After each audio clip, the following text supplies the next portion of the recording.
আসসালামু আলাইকুম ভাই, কেমন আছেন? আশা করি ভালো আছেন।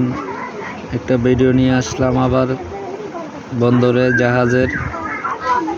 ভাই, বন্দরের ভিতরে যে রোদ, এই রোদে এখানে দাঁড়ানোর মতন কোনো ক্যাপাসিটি আমি দেখি না। আমি অনেক কষ্টে আর 1 মিনিট ভিডিওটা করলাম। অনেক রোদ, মানুষ মানে গরমে পারতেছে না কোথায় যাবে, এখানে কোনো শ্যামা ট্যামা নাই। তো আমি দাঁড়াইয়া একটা ভিডিও করলাম যে একটু সবাইকে দেখায় যে রোদের অনুমাত্রা কতটুক। লাস্ট পর্যন্ত চলে গেছিলাম ট্রাকের নিচে, রোদে পারি না বিদায়।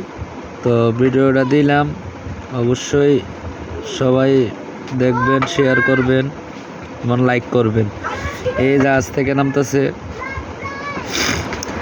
অনেক, যারা বন্দরে থাকে তারা বলতে পারে কিরকম রোদ।